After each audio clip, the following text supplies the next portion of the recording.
누가복음 1장. 우리 가운데서 일어난 일에 대하여 차례대로 쓰려고 한 사람들이 많이 있었습니다. 이 사람들은 처음부터 이 일을 목격한 사람들, 즉 말씀의 종들이 우리에게 전하여 준 대로 기록하였습니다. 존귀하신 데오빌로 각하, 저도 이 모든 일을 처음부터 자세히 조사하였으므로 이 일을 각각의 차례대로 기록하여 드리는 것이 좋다고 생각합니다. 이는 이미 배우신 것들이 모두 사실이라는 것을 알게 하려는 것입니다. 유대왕 헤롯 시절에 아비야 조에 사가랴라고 하는 제사장이 한 사람이 있었습니다. 그의 아내는 아론 가문의 딸로 이름은 엘리사벳이었습니다. 이들은 하나님 앞에서 의로운 사람이었습니다. 이들은 하나님의 모든 계명과 법도를 흠잡을 데 없을 정도로 잘 지켰습니다. 그런데 이들에게는 자식이 없었습니다. 엘리사벳은 임신할 수 없는 여자였고 두 사람 모두 너무 나이가 많았습니다.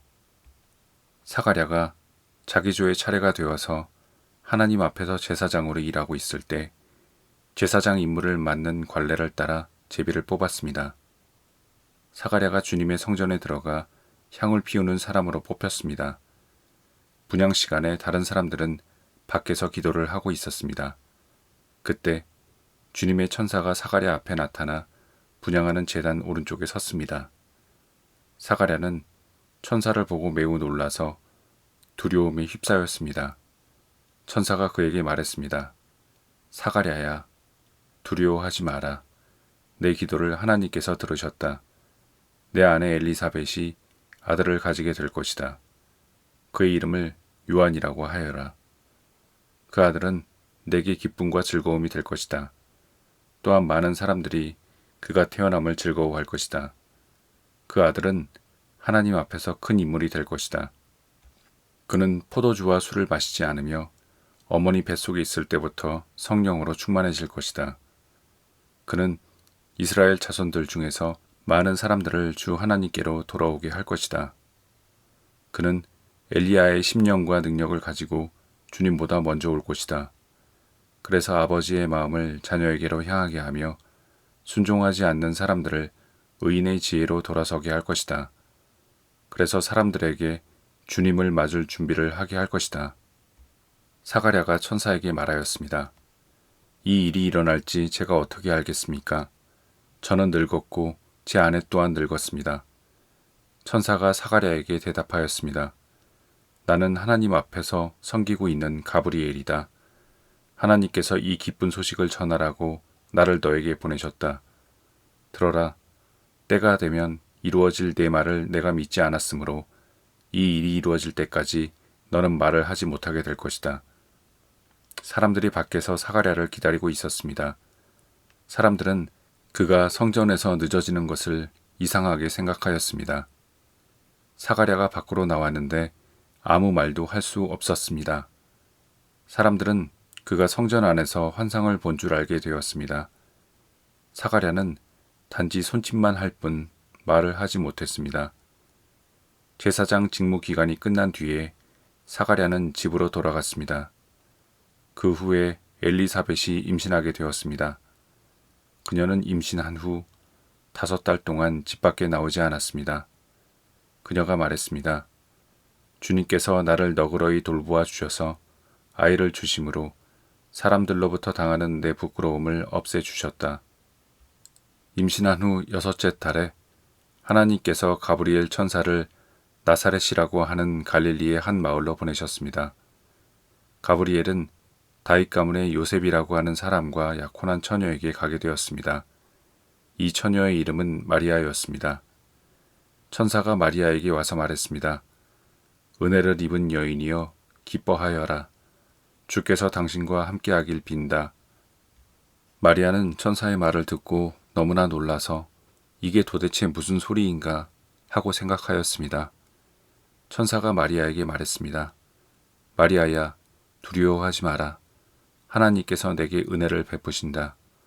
보아라, 내가 아이를 임신하게 되어 아들을 낳을 것이다. 너는 그 이름을 예수라고 하여라. 그는 크게 되어 가장 높으신 분의 아들이라고 불릴 것이다. 주 하나님께서 그에게 그의 조상 다윗의 왕좌를 주실 것이다. 그는 영원히 야곱의 집을 다스릴 것이며 그의 나라는 끝이 없을 것이다. 마리아가 천사에게 말했습니다. 나는 남자를 알지 못하는 처녀인데 어떻게 이런 일이 있을 수 있습니까? 천사가 마리아에게 대답했습니다. 성령이 내게 내려오시고 가장 높으신 분의 능력이 너를 감싸 주실 것이다. 태어날 아이는 거룩한 분, 하나님의 아들이라고 불릴 것이다. 보아라, 내 친척 엘리사벳도 나이가 많지만 임신하였다. 그녀는 임신하지 못한다고 생각하였으나 벌써 임신한 지 6달이 되었다.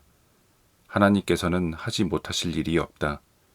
마리아가 말했습니다. 보소서, 저는 주님의 여종이오니 당신의 말씀대로 제게 이루어질 것을 믿겠습니다. 그러자 천사가 마리아에게서 떠나갔습니다.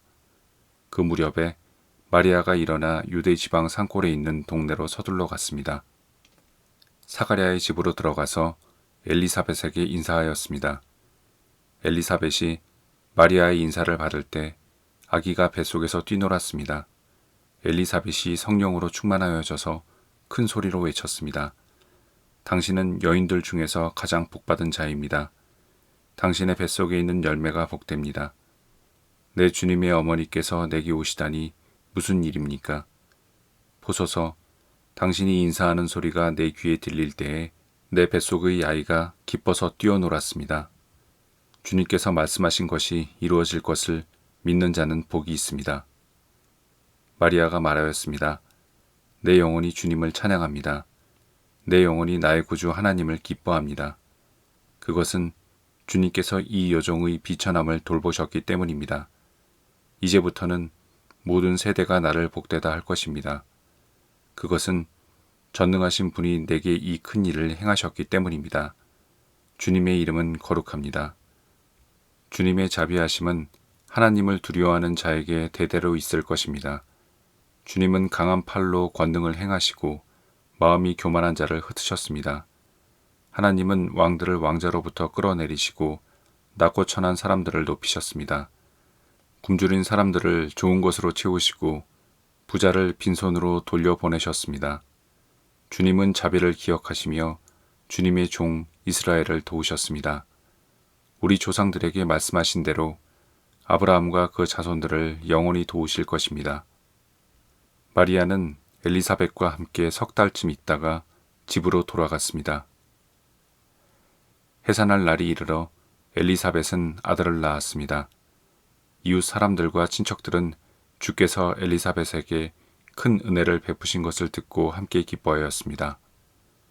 이 사람들은 아이가 태어난 지 8일째 되는 날에 아이에게 할례를 하려고 왔습니다. 이들은 아버지의 이름을 따서 아이의 이름을 사가랴라고 지으려고 하였습니다. 그러자 아기 어머니가 말했습니다. 안 됩니다. 요한이라고 지어야 합니다. 사람들이 엘리사벳에게 말했습니다. 하지만 당신 가문 중에 그런 이름을 가진 사람은 하나도 없어요. 사람들은 아버지인 사가랴에게 손짓을 하여 아이의 이름을 무엇이라고 짓기 원하는지 물었습니다. 그러자 사가랴는 쓸 것을 달라고 하여 아기 이름은 요한이라고 썼습니다. 이를 본 사람들이 모두 이상히 여겼습니다. 그 즉시 사가랴의 입이 열리고 혀가 풀려 하나님을 찬양하였습니다. 주변에 있는 사람들이 모두 두려워하였고 이 모든 이야기는 유대 온 산골에 전해졌습니다. 이 이야기를 들은 사람은 모두 이 사실을 마음에 새기며 이 아이가 장차 어떤 인물이 될까 하고 말했습니다. 그것은 주님의 손이 아이와 함께 하셨기 때문입니다. 요한의 아버지 사가랴가 성령으로 충만하여 예언하였습니다. 주 이스라엘의 하나님은 찬양을 받으실 분이시다. 주께서 백성들을 돌보시며 구원을 베푸셨다. 하나님의 종 다윗의 집에서 우리를 위한 구원의 뿔을 드셨다. 옛날 거룩한 예언자의 입으로 말씀하셨다. 우리를 원수에게서 구원하시고 우리를 미워하는 모든 사람의 손에서 건져내셨다. 주님께서 우리 조상에게 자비를 베푸시고 거룩한 언약을 기억하셨다. 이것은 우리에게 주시려고 우리 조상 아브라함에게 하신 맹세다. 우리를 원수들의 손에서 구원하셔서 두려움 없이 주님을 섬기게 하셨고 평생 동안 주님 앞에서 거룩하고 의롭게 살아가게 하셨다. 아기야, 너는 가장 높으신 분의 예언자로 불릴 것이다. 내가 주님보다 앞서가며 주님의 길을 준비할 것이다. 백성들에게 죄를 용서받는 구원의 지식을 줄 것이다. 우리 하나님의 사랑과 자비로 인하여 떠오른 태양이 높은 곳에서 어두움과 죽음의 그늘에 앉은 우리들에게 빛을 비추일 것이다. 그래서 우리의 발을 평화의 길로 인도하실 것이다. 아기는 자라서 심령이 강해졌습니다. 요한은 이스라엘 백성 앞에 나타나는 날까지 광야에서 살았습니다.